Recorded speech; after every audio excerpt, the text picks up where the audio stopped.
네, 오늘은 우리가 성령 하나님의 구원 적용 이제 6번째 시간으로 오전 예배랑 조금 연결이 되는 것 같아요. 우리 오전 예배 때 화평하게 하는 자는 복이 있나니 하나님의 아들이라 일컬음을 받을 것입니다 라는 말씀을, 팔복의 말씀을 보았는데, 오늘 주제는 이제 성령 하나님의 구원 적용의 6번째 시간은 바로 하나님의 자녀됨, 아들됨, 양자됨, 하나님의 자녀됨의 의미가 뭔지를 조금 더 이제 오전 예배에 이어서 더 살펴볼 수 있는 시간이 되는 것 같아요.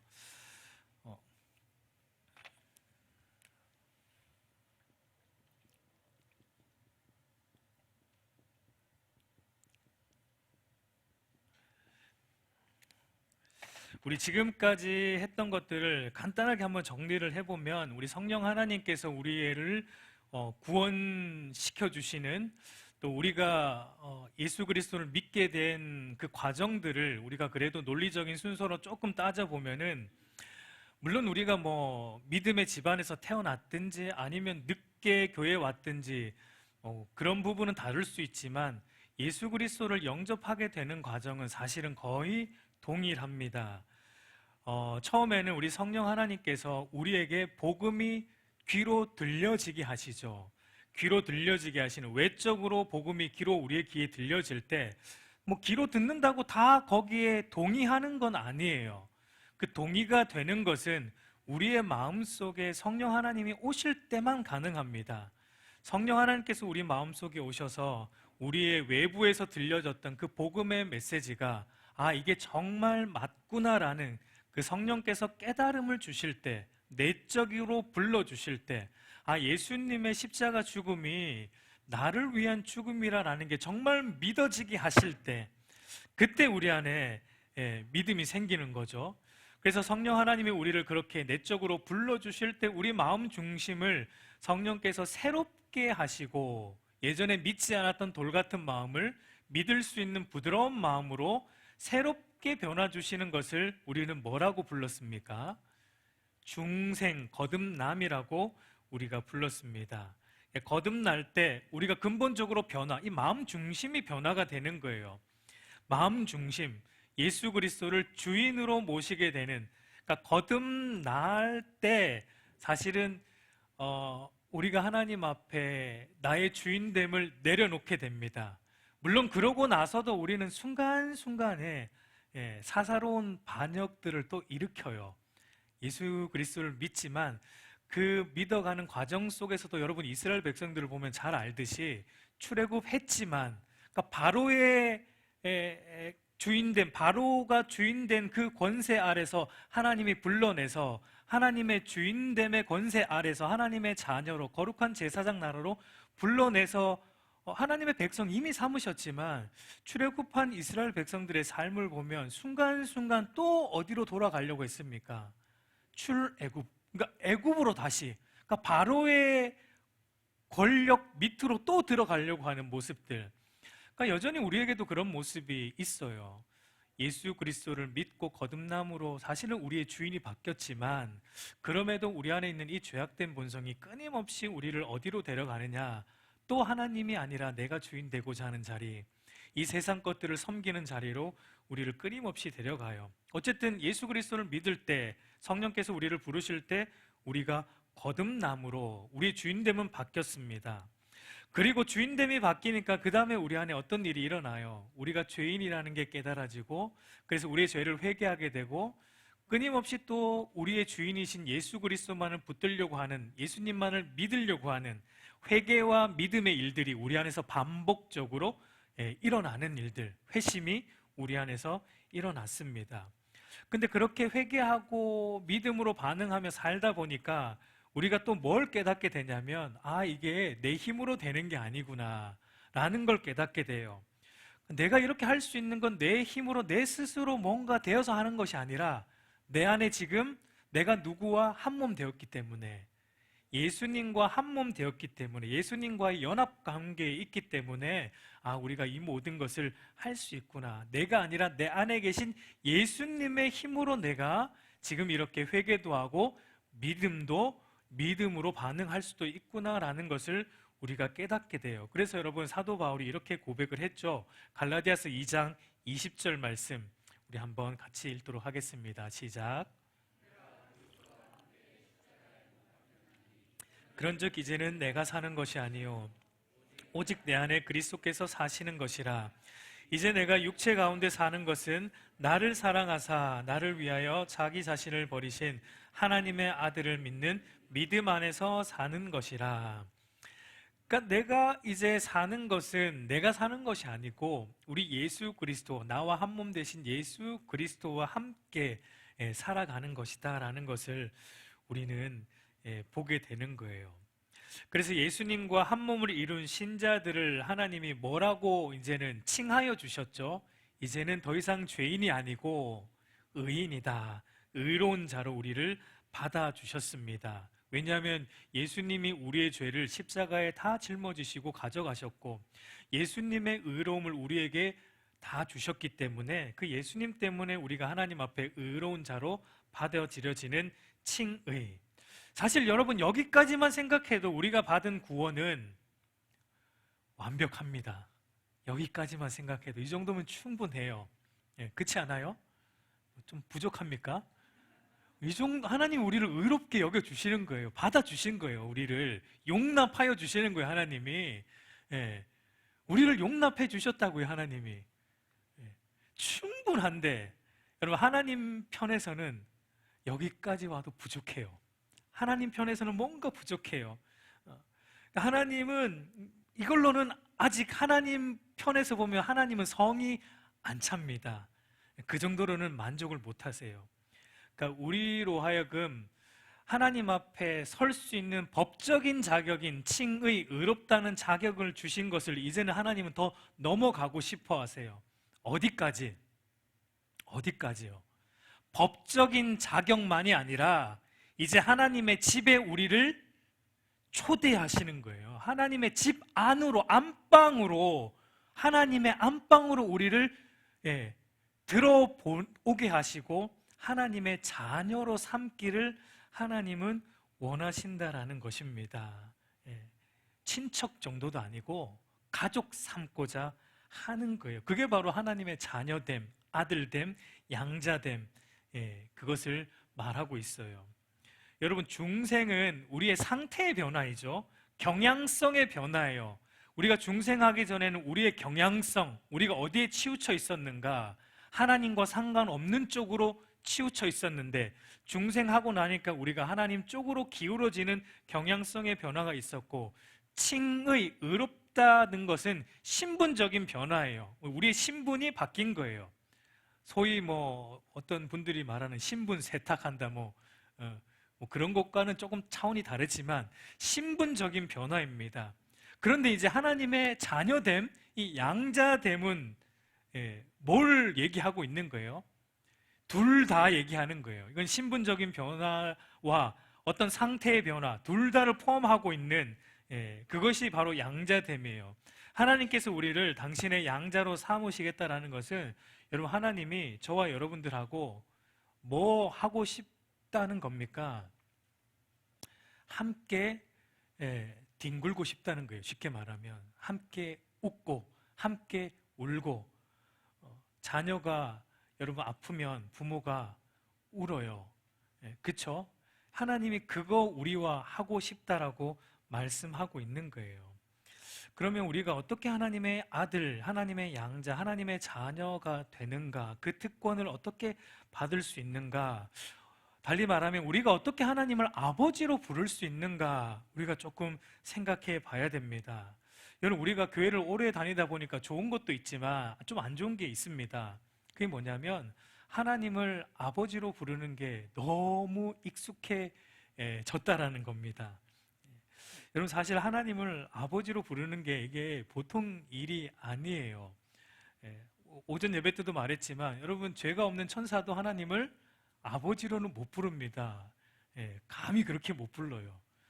전능하신 하나님, 거룩하시다 거룩하시다 전능하신 하나님, 하나님을 아버지로 부를 수 있다는 것은 이거는 놀라운 일이에요. 근데 여러분 우리는 죄로 말미암아 타락하여 하나님을 떠난 존재예요. 여러분 성경을 보세요. 에베소서 2장 2절과 3절. 우리 에베소서 2장 2절과 3절을 보면은 이렇게 말하는데 읽어보겠습니다. 시작. 그때 너희는 그 가운데 행하여 이 세상 풍조를 따르고 공중 권세 잡은 자를 따랐으니 곧 지금 불순종의 아들들 가운데서 역사하는 영이라.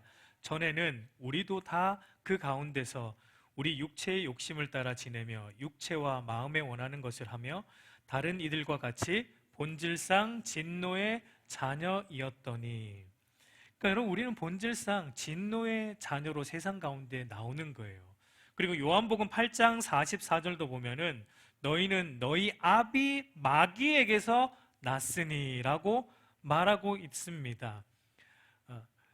그러니까 우리는 죄로 인해 본질상 진노의 자녀가 되었고 그로 인해 마귀의 종이 된 존재라고 말합니다. 그러니까 하나님을 아버지로 부르는 것은, 하나님의 자녀가 되는 것은 사실상 불가능한 것입니다. 그래서 여러분 주님은 주기도문에서 우리에게 하나님을 아버지로 부르며 기도하라고 가르쳐 주셨어요. 그런데 하늘에 계신 우리 아버지여, 그러니까 하나님을 아버지로 부르는 것은 여러분 사실은 이게 굉장히 충격적인 얘기입니다. 당시 유대인들에게는 이게 굉장히 충격적이고 아주 기겁할 만한 혁명적인 발언이었어요. 왜냐하면 여러분 유대인들의 생각으로는 아버지와 아들은 본질적으로 뭐기 때문에, 아버지와 아들은 본질적으로 하나입니다. 본질적으로 하나이기 때문에 하나님을 아버지로 부른다라는 것 안에는 무슨 뜻이 내포되어 있습니까? 하나님과 나는 본질적으로 동등하다라는 게 사실은 하나님을 아버지로 부른다는 것 안에 담겨 있는 의미예요. 그래서 여러분 유대인들은 하나님을 아버지로 부른다라는 것을 무슨 죄로 간주했습니까? 신성모독으로 간주했어요. 요한복음 5장 18절 말씀 우리 보면은 이렇게 말하죠. 유대인들이 이로 말미암아 더욱 예수를 죽이고자 하니 이는 안식일을 범할 뿐만 아니라 하나님을 자기의 친아버지라 하여 자기를 하나님과 동등으로 삼으심이러라. 그러니까 하나님이, 예수님이 하나님을 가리켜 아버지로 불렀거든요. 그러니까 유대인들이 그것 때문에 예수님을 더 죽이려 했어요. 왜냐하면 하나님을 아버지로 부른다라는 것은 하나님과 동등된 자리, 동등된 입장에 있다라는 의미이기 때문에 유대인들은 예수님을 그래서 십자가에 못 박을 때 두 가지의 죄목으로 예수님을 십자가에 못 박았는데 하나가 신성모독이고 또 다른 하나는 뭡니까? 반역죄죠. 반역죄로. 그 두 가지의 죄는 사실은 저와 여러분들이 지은 죄이죠. 하나님 앞에 반역했고 하나님의 이름을 무시하고 모독하며 신성모독하며 살아왔던 우리의 죄를 예수님이 대신 십자가에서 짊어지신 것이죠. 여러분 그래서 요아킴 예레미야스라는 신학자가 구약 성경과 현존하는 고대 유대교 문헌들을 다 연구해 본 결과 예수님 이전 시대에 하나님을 아버지로 부르며 기도한 경우는 단 한 건도 발견하지 못했다고 말합니다. 물론 여러분 구약 성경에 하나님을 아버지로 부르거나 그렇게 표현한 부분이 전혀 나오지 않는 건 아니에요. 구약 성경에 보면 하나님을 직접적으로 아버지로 기술한 경우는 총 15회가 등장하고 간접적으로도 하나님을 아버지로 표현한 경우는 13회 정도가 나온다고 합니다. 그런데 이것은 이스라엘 백성들이 직접 하나님을 아버지로 부른 경우는 있을까요? 한 번도 없어요. 대부분 하나님께서 자신을 아버지로 나타내신 경우들을 말하는 거예요. 그렇다고 여러분 하나님께서 이스라엘 백성들로 하여금 너희는 나를 아버지로 부르면 큰일 난다 이렇게 말씀하신 건 아닙니다. 오히려 하나님은 그렇게 불려지기를 원했습니다. 그러나 이스라엘 백성들이 하나님을 자신들의 아버지의 개념으로 인식하지를 못했습니다. 두려움의 대상으로만 인식을 했어요. 그래서 여러분 유대 랍비들이 성경을 필사하다가 하나님이라는 단어, 야훼, 여호와라는 단어만 나오면 어떻게 했다고 합니까? 쓰던 붓을 다시 빨아서 쓰고 심지어는 목욕을 또 하고 오고 얼마나 번거롭습니까? 그럴 정도로 하나님의 이름에 대해서 두려워 떨었던 민족이 유대 민족이에요. 그리고 구약에 사실은 야훼라는 이 하나님, 나는 스스로 있는 자라는 이 야훼라는 이름을 쓸 수가 없어서 구약 성경의 야훼를 뭘로 바꿨었냐면 아도나이, 주님이라는. 그래서 여러분 구약 성경에 주님이라는 단어가 나오면 사실은 그게 야훼라는 뜻입니다. 스스로 있는 하나님이라는 뜻이에요. 그러나 하나님의 의도는 단순히 죄로부터 건져내는 이 정도가 아니라 하나님의 아들로 우리를 삼고 친밀하게 교제하기를 원하신다라는 것을 하나님은 끊임없이 성경을 통해 우리에게 보여주는 겁니다. 그러니까 여러분, 우리가 받은 구원은 너는 내 아들이고 나는 너의 아버지가 되어서 한 집에서 사는 그런 가족 관계로 지내자라는 게 사실은 구원이에요. 여러분, 그래서 이스라엘 백성들이 애굽에서 출애굽하고 하나님이 이스라엘 백성들에게 율법을 주며 또 명령하신 것 중에 뭘 지으라고 하셨죠? 성막을 지으라고 하셨어요. 내가 너희 가운데 거할 성막을 지어라. 그러니까 여러분, 성막이라는 거는 사실은 뭘 의미합니까? 성막은 하나님과 우리가 살 집이 그 개념입니다. 하나님과 그의 백성이 살 집, 그게 바로 성막이에요. 내가 너희와 함께 살 집 좀 지어달라는 겁니다. 비록 우리가 죄로 인해 하나님께 마음껏 나아갈 수 없어서 하나님이 여러 가지 제사의 어떤 절차를 통해 우리를 그곳으로 부르셨지만, 하나님은 그것을 통해 장차 예수님이 오셔서 그 제사 제도를 완성하실 때 이제는 너희가 나가 아무런 거리낌 없이 함께 살 수 있는 그 집, 그걸 지어달라라는 게 하나님의 요구였습니다. 여러분, 인간이 하나님의 형상으로 창조되었을 때 하나님이 우리에게 주신 두 가지의 두드러진 특권이 있었어요. 인간이 하나님의 형상으로 창조되었을 때 이 하나님의 형상으로 창조되었다라는 것 안에는 두 가지의 우리 인간에게 주신 특권이 있었습니다. 어떤 특권입니까? 제가 아마 이거 처음 할 때 말씀드렸던 것 같은데, 하나님의 형상으로 창조되었다는 건 우리에게 첫 번째는 왕권을 주셨고요. 두 번째는 아들됨, sonship, 아들됨, 이 두 가지를 우리에게 주셨어요. 근데 죄로 인해서 이 두 가지가 다 깨어졌죠. 그런데 하나님은 다시 우리를 구원하심으로 아들됨의 특권을 다시 회복하여 주고자 하시는 것입니다. 그러나 구약에는 그 집에 들어가려면 하나님과 우리 사이에 중보자가 필요했듯이 예수 그리스도를 통해 우리를 다시 아버지의 집으로 불러주시는 그 일을 하나님께서 하신 거예요. 그래서 갈라디아서 4장 4절에서 6절 우리 한번 읽어보도록 하겠습니다. 시작. 때가 참에 하나님이 그 아들을 보내사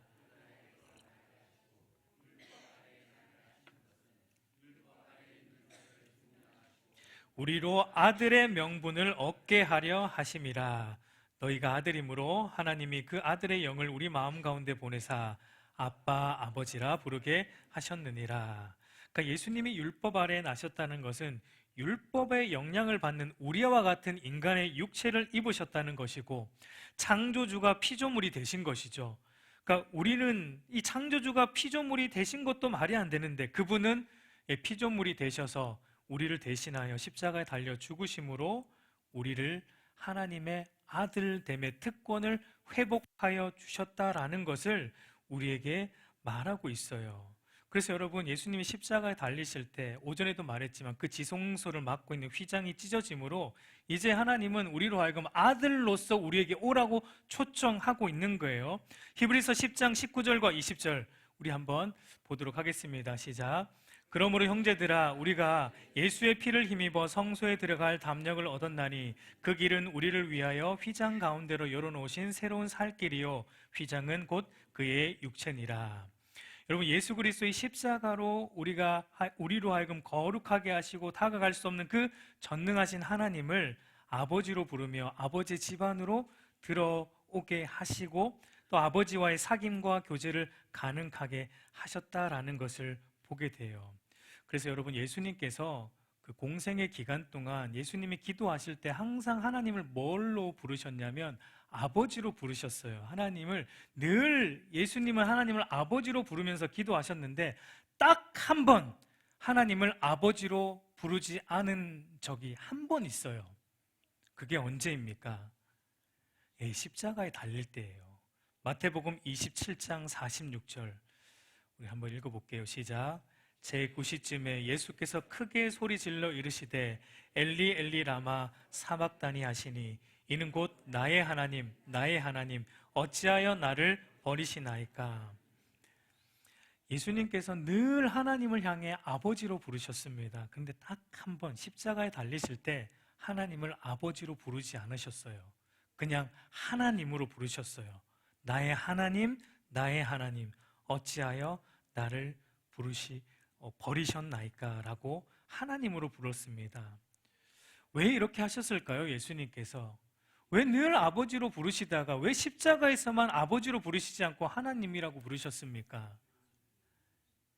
네, 왜냐하면 우리로 하여금 하나님을 아버지로 부르게 하시려고 우리의 죄를 대신 짊어지셨기 때문에 그 순간에 예수님이 하나님과 그 아버지와 아들됨의 관계가 우리의 죄로 인해 십자가상에서 그 순간에는 끊어진 거예요.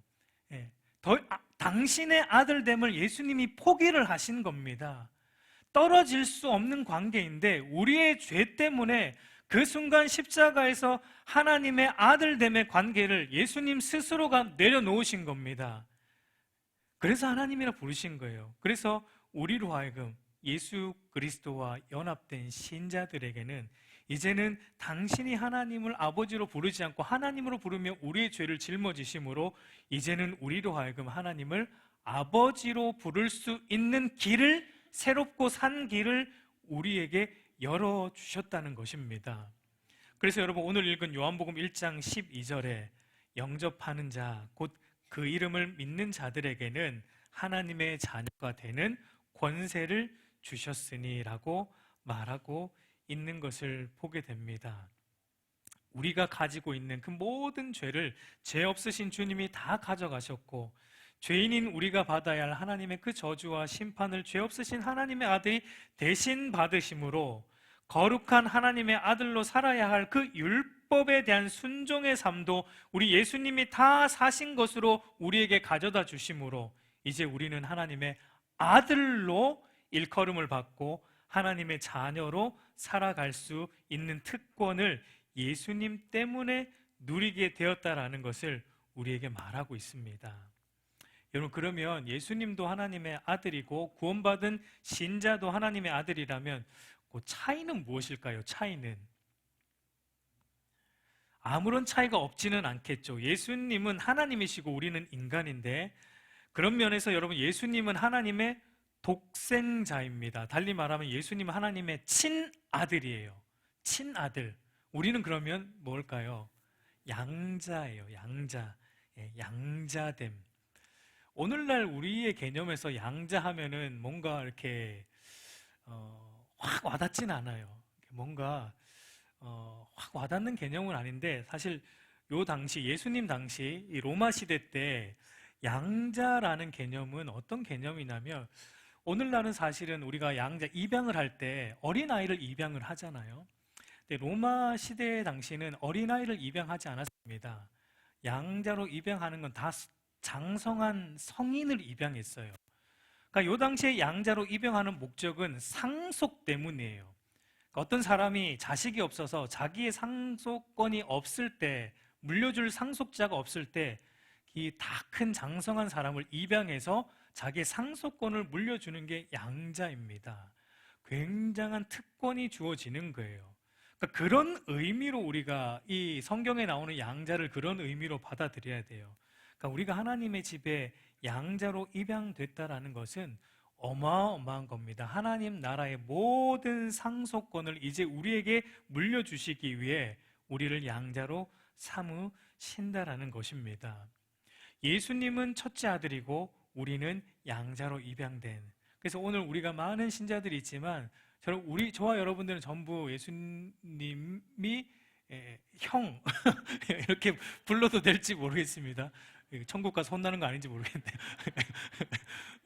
우리는 둘째, 셋째, 넷째 뭐 이렇게 쭉 가는 하나님의 집에 양자로 입양된 사람들이에요. 그래서 로마서 8장 29절에 보면은 바울도 이렇게 말하는데 하나님이 미리 아신 자들을 또한 그 아들의 형상을 본받게 하기 위하여 미리 정하셨으니 이는 그로 많은 형제 중에서, 그러니까 이 형제들은 구원받은 성도들을 의미하겠죠. 많은 형제 중에서 맏아들이 되게 하려 하심이라. 맏아들은 예수님이에요.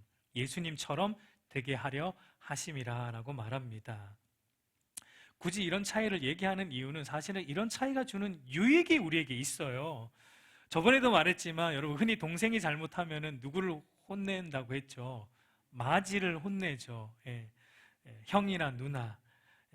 마치 죄는 우리가 지었고 잘못은 우리가 했지만 맏아들이신 예수님이 우리의 모든 죄를 감당하시고 맏아들이신 예수님이 우리를 대신하여 하나님의 꾸짖음을 다 감당하시고 우리를 지속적으로 하나님의 사랑받는 자녀로 받아들임을 받도록 예수님이 그 맏아들의 역할을 감당하고 있는 거예요. 그러니까 여러분, 우리가 오늘도 살아갈 수 있는 이유가, 오늘도 하나님 앞에 이렇게 하나님의 자녀로 살아갈 수 있는 이유는 우리의 맏형이신 예수님 때문에 우리가 이렇게 하나님의 자녀로 살 수 있어요. 여러분, 한 주 동안 어떻게 사셨습니까? 한 주 동안 여러분 어떻게 사셨어요? 제대로 못 사셔서 말씀 못 하시는 거죠. 잘 살았으면 잘 살았다고 얘기를 자신 있게 할 텐데, 우리가 뭐 저도 그렇고 뭐 여러분들도 그렇고, 그죠? 하나님의 자녀이지만 자녀답지 못하게 우리가 어쩌면 살아왔을 수도 있죠. 그럼에도 불구하고 우리가 오늘 또 이렇게 하나님 앞에 나올 수 있는 이유는 바로 우리의 맏아들, 하나님의 맏아들이신 예수님이 우리를 늘 감싸주고 있기 때문이에요. 예수님이 우리를 늘 변호해주고 있기 때문이에요. 하나님 앞에서 저와 여러분들의 잘못을, 죄를 늘 예수님이 덮으시고 변호해 주심으로 오늘도 우리는 하나님 앞에 담대히 나아갈 수 있는 거예요. 그렇다고 지으란 얘기는 아닙니다.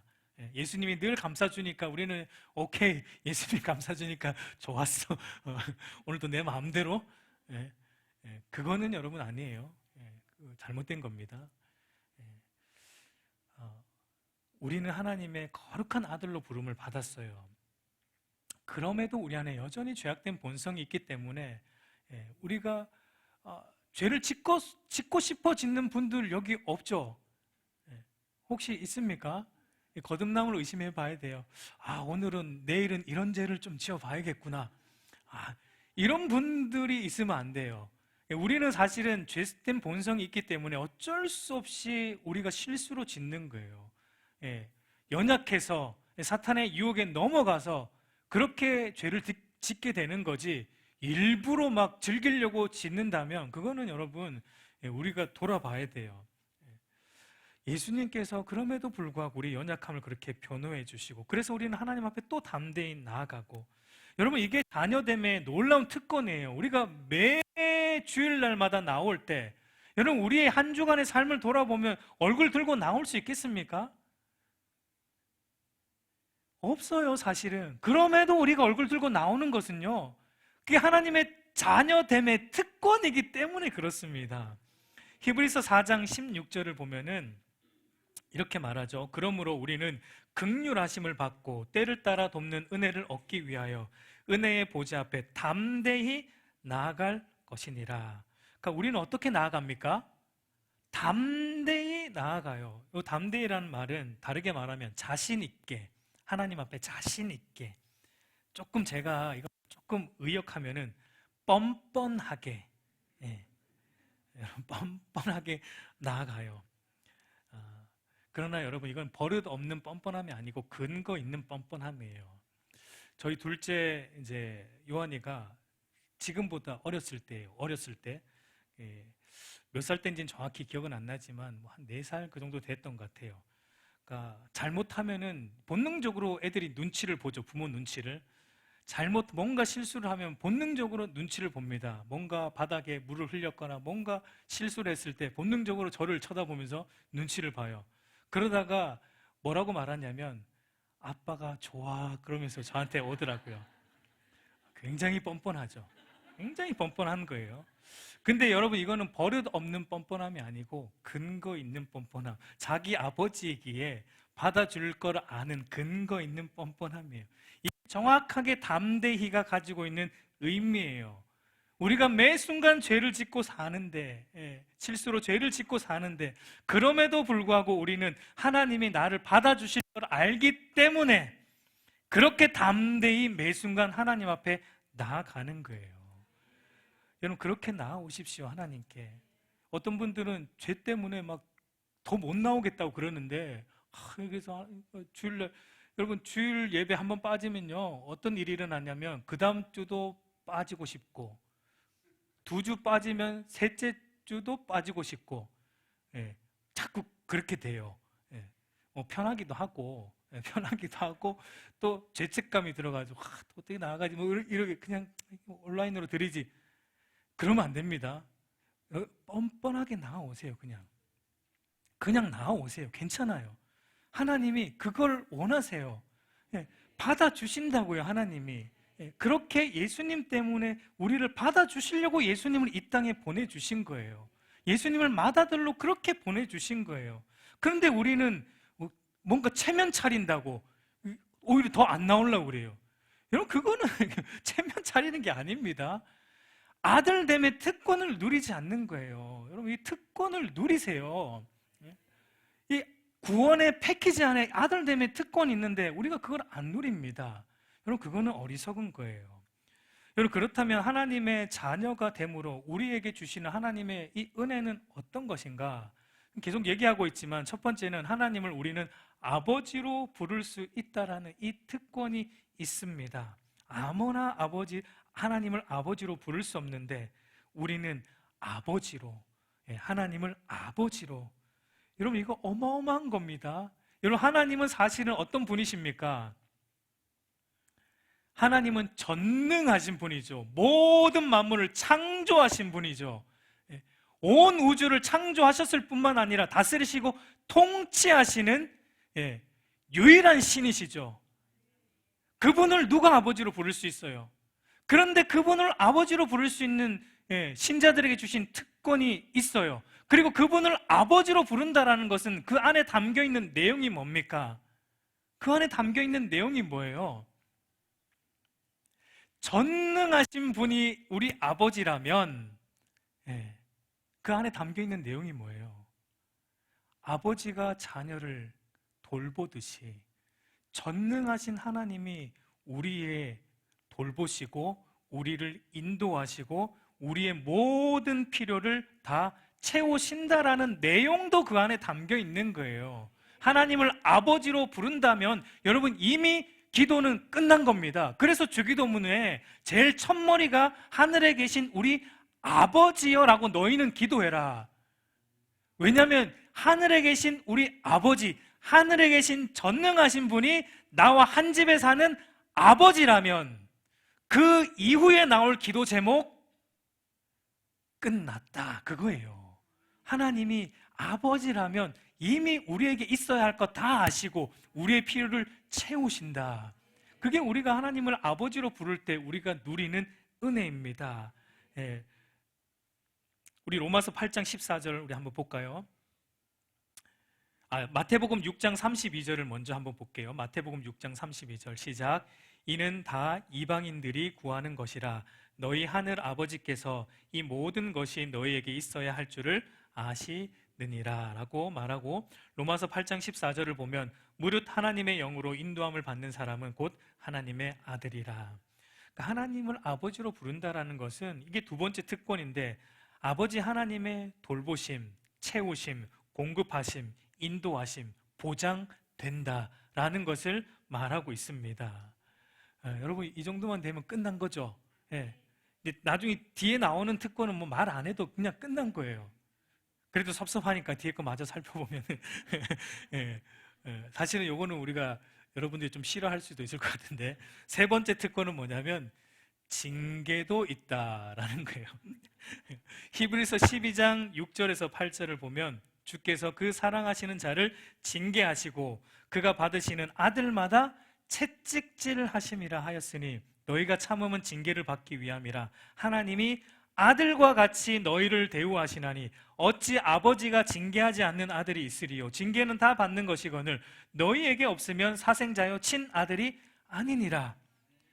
하나님의 아들이라면 뭐가 있다고요? 징계가 여러분 있어요. 있습니다. 여러분 흔히 다른 자녀들, 다른 자식들이 좀 잘못하고 있을 때 여러분 우리가 어떻게 합니까? 잘 안 혼내죠. 웬만한 오지랖이 아니면 잘 안 혼냅니다. 그냥 넘어갑니다. 예. 뭐 내 자식이 아닌데 뭐 굳이 혼내서 뭐 하나 하고 넘어가요. 그러나 내 자식이 잘못하면, 정상적인 부모라면 어떻게 합니까? 혼내죠. 예. 자식이 잘 되기를 바라기 때문에, 바르게 자라길 바라기 때문에 징계하고 혼내요. 하나님도 마찬가지입니다. 우리를 하나님의 자녀 삼으셨다라는 건 하나님이 우리를 이제 책임지겠다라는 거기 때문에 우리가 잘못된 길로 갈 때 하나님이 징계하세요. 채찍질하세요. 고난이 올 수 있어요. 물론 모든 고난이 다 징계로 오는 고난은 아니지만, 그러나 때로는 하나님이 우리를 징계하십니다. 그러니까 여러분, 징계가 올 때 우리는 기뻐해야 돼요. 그래서 여러분, 성경에서 왜 고난 중에 너희는 기뻐하라, 고난 중에 기뻐하라, 감사하라, 이런 얘기를 왜 합니까? 우리가 하나님의 아들이라는 증거를 너희가 받고 있기 때문에. 고난 중에 있느냐? 기뻐해라. 왜? 하나님의 아들이니까 너희에게 고난이 있다라고 말하고 있는 거예요. 그리고 네 번째는 아까도 말했지만 하나님 나라의 상속자가 되는 은혜가 있어요. 로마서 8장 17절, 자녀이면 또한 상속자 곧 하나님의 상속자요 그리스도와 함께한 상속자니 그와 함께 영광을 받기 위하여. 여기도 나오네요. 고난도 함께 받아야 할 것이니라. 하나님 나라의 주인이신 하나님이 나의 아버지이기 때문에 여러분, 하나님 나라의 모든 것이 이제 다 우리의 것입니다. 온 우주가 하나님 건데, 그러니까 온 우주가 다 저와 여러분들 거예요. 그러니까 이미 우리는 다 받았어요. 이미 다 가지고 있습니다. 마음껏 여러분 누리고 사용하세요. 이 모든 우주가 우리에게 주어질 상속입니다. 다섯 번째로 여러분, 아버지를 닮아가게 되는 은혜가 있습니다. 베드로전서 1장 16절에 보면 기록되었으되 내가 거룩하니 너희도 거룩할지어다 하셨느니라 라고 말합니다. 그러니까 아버지 하나님이 거룩한 것처럼 그의 아들들도 어떻게 거룩한 삶을, 거룩함을 추구하며 살아가게 된다. 죄를 멀리하고 거룩하신 하나님의 말씀을 쫓아 살아가게 된다라는 거예요. 여러분, 우리의 삶 가운데 죄를 미워하고 죄를 멀리하는 그런 삶의 방향들이 우리에게 나오고 있습니까? 그리고 하나님의 말씀을 쫓아 살아가려는 그 삶의 방향성이 우리에게 끊임없이 나오고 있습니까? 그러면 우리는 하나님의 자녀인 것입니다.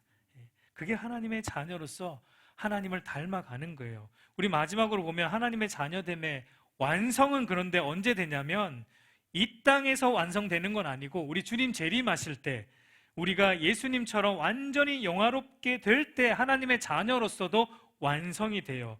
로마서 8장 19절에서 23절을 보면 피조물이 고대하는 바는 하나님의 아들들이 나타나는 것이니 피조물이 허무한 데 굴복하는 것은 자기 뜻이 아니요 오직 굴복하시는 이로 말미암음이라. 그 바라는 것은 피조물도 썩어짐의 종로를 한 데서 해방되어 하나님의 자녀들의 영광의 자유에 이르는 것이니라. 피조물이 다 이제까지 함께 탄식하며 함께 고통을 겪고 있는 것을 우리가 아느니라. 그뿐 아니라 또한 우리 곧 성령의 처음 익은 열매를 받은 우리까지도 속으로 탄식하여 양자 될 것 곧 우리 몸의 속량을 기다리느니라. 그 양자됨의 완성은 우리 주님 오실 때, 우리 몸이 완전히 속량될 때, 우리 몸이 영화롭게 될 때, 그때 완전한 하나님의 아들로서의 특권을 온전히 누리게 된다라는 것을 말하고 있습니다. 우리 사랑하는 성도 여러분,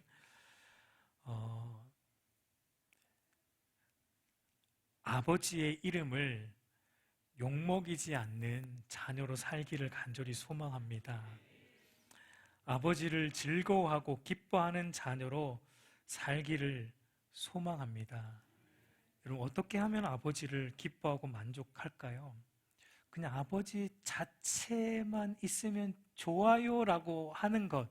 아까도 말했지만 저희 둘째 요한이가 어렸을 때 아빠가 좋아하고 오는 것. 그러면 여러분 끝난 거예요. 하나님이 우리에게 그걸 원하세요. 하나님이 좋아요. 하나님 한 분이면 저는 만족합니다. 하나님 한 분이면 저는 다른 거 없어도 됩니다. 이 자리까지 오면은 하나님의 아들로 살고 있는 거예요. 예. 여러분, 여기까지 오셨습니까? 아직까지 더 필요하죠? 예. 좀 돈도 더 있었으면 좋겠고, 뭔가 세상에서 뭔가 큰 것 좀 이뤄냈으면 좋겠고, 내 이름으로 뭔가 하나 큰 뭐 하나 만들어냈으면 좋겠고, 예. 어, 아들 비스무리하게 어, 이 얘기만 하고 마칠게요. 여러분, 성경에 많은 인물들이 나오지만, 오늘 사실 우리 새벽 예배 때도 말했지만 성경에 많은 인물들이 나오지만 제가 볼 때 가장 정말 매력적이고 또 가장 하나님의 아들답게 산 사람이 있다면 아마 다윗이 아닌가라는 생각을 해봅니다. 여러분, 다윗은 어떤 사람이었냐면, 성경이 다윗에 대한 한 줄 평가가 뭐였죠? 하나님의 마음에 맞는 사람, 아버지 하나님의 쏙 마음에 맞는 사람이었어요. 근데 왜 다윗이 하나님의 마음에 맞았습니까? 다윗은요, 하나님 한 분으로 만족했어요. 충분했어요. 다른 건 다 부차적이었어요. 그가 앉아있던 왕의 자리도 부차적이었어요. 하나님, 나 이거 왕의 자리 필요 없어요. 하나님만 있으면 돼요. 이게 다윗이에요. 그 대표적인 예가, 여러분, 다윗이 엄청난 죄를 짓고 나단 선지자가 와서 책망을 했을 때 다윗의 모습을 보세요. 다윗은 한 치의 주저함 없이 자기가 욕먹는 거, 자기가 조금 창피당하는 것, 자기가 그동안 쌓아온 그 커리어가 무너지는 것, 조금도 다윗은 개념치 않았어요. 하나님 앞에 내가 온전히 서는 것, 하나님의 아들로 사는 것, 이거면 됩니다 하고 납작 엎드려져서 회개하고 하나님만 찾았던 사람입니다. 여러분, 저와 여러분들도 그 자리까지 갈 수 있었으면 좋겠습니다. 어쩌면 평생 못 갈 수도 있어요. 예. 우리 모두가 다 똑같진 않겠지만 아마 이 일은 우리가 죽을 때까지 이 일을 해야 될 겁니다. 예. 어떤 사람은 많이 갈 수도 있고 어떤 사람은 물론 적게 갈 수도 있어요. 그렇다고 우리가 구원 못 받는 건 아닙니다. 우리는 그리스도의 은혜로 구원받기 때문에. 그러나 그 자리로 더 많이 가까이 갈수록 여러분, 아들됨의 특권은 더 누릴 수 있어요. 그게 하나님이 우리에게 주시는 상급이에요. 이 땅에서 받는 상급이에요. 하나님의 아들로서 살아가는 그 놀라운 특권을 여러분, 저는 놓치지 않고 살았으면 좋겠습니다. 저도 마찬가지고 여러분들도 마찬가지고, 그래서 여러분, 우리가 말씀 붙들고 늘 씨름했으면 좋겠어요. 늘 말씀을 붙들고 생각을 했으면 좋겠어요. 예. 어떤 분들이 그런 얘기해요. 설교를 듣고 나면 생각이 많아진다고. 여러분, 그게 좋은 거예요. 생각을 많이 하세요. 내가 하나님 앞에 지금 나의 모습이 어떤지 생각을 많이 하시고, 정말 아들로서 내가 살아가고 있는지 생각을 많이 하면서 하나님 아들답게 살아가는 저와 여러분들 되기 바랍니다. 여러분, 흉내 내는 거 말고요. 흉내 내는 거 말고요. 이제 정말 아들답게 한번 우리가 살아보자고요. 하나님의 아들답게. 여러분, 과거는 중요하지 않아요. 지금이 중요한 거예요. 지금부터 하나님의 아들답게 열심히 몸부림치면서 아버지처럼 아버지 닮아가려고 애쓰는 저와 여러분들 되기를 우리 주님의 이름으로 축복합니다.